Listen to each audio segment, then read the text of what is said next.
Hi friends, welcome back to our channel SRS properties Vijayawada. ఇప్పుడు మీరు చూడబోయే హౌస్కి సంబంధించి పూర్తి వివరాలు ఈ వీడియోలో నేను చెప్పడం జరుగుతుందండి. వీడియోని ఎక్కడ స్కిప్ చేయకుండా పూర్తిగా చూడండి, మరిన్ని వివరాలు చెప్పడం జరుగుతుంది.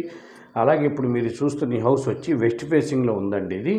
ఇది ఒక డూప్లెక్స్ హౌస్ అండి. ఇది G+2గా కన్స్ట్రక్ట్ చేసి జరిగింది. గ్రౌండ్ ఫస్ట్ సెకండ్ ఉంటుందండి. ఇది చూస్తున్నారు కదా, ఇది వెస్ట్ ఫేసింగ్లో వస్తుంది. ఇది 4 BHK హౌస్ అండి.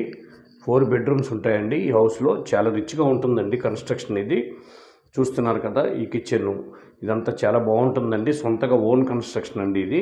ఇది డూప్లెక్స్ హౌస్ అండి. ఇది G+2గా డూప్లెక్స్ హౌస్ కట్టున్నారు. ఇది వచ్చి 120 గజాల్లో కట్టారండి. ఇది వెస్ట్ ఫేసింగ్లో వస్తుందండి. ఇది విజయవాడకి చాలా దగ్గరలో ఉంటుందండి. ఇది విజయవాడకి చాలా నియర్ బై వస్తుంది. చూస్తున్నారు కదా, ఇది చాలా బాగుంటుందండి. ఇంటీరియర్ అది బాగా చేసుకున్నారు, ఎందుకంటే ఓన్ కన్స్ట్రక్షన్ కాబట్టి చాలా ఓన్గా ఉండడం కోసం కట్టుకున్నారు ఈ house. Duplex house, 4 bedroom house. ఇది 120 గజాలు, G+2 4 BHK హౌస్. దీని కాస్ట్ వచ్చి 1,40,00,000 చెప్తున్నారండి. నెగోషియబుల్ ఉంటుంది, కొద్దిగా మాట్లాడుకోవచ్చు. ఈ హౌస్ విజిట్ చేయాలనుకున్న వాళ్ళు ఈ కింద ఉన్న నెంబర్ సంప్రదించండి. అలాగే మా ఛానల్ తప్పకుండా సబ్స్క్రైబ్ చేసుకోండి. ఈ వీడియో నచ్చితే లైక్ చేయండి. మీ ఫ్రెండ్స్ అండ్ ఫ్యామిలీ మెంబర్స్కి ఈ వీడియోస్ని షేర్ చేయండి. నమస్కారం. మరో వీడియోతో మీ ముందుకు వస్తామండి.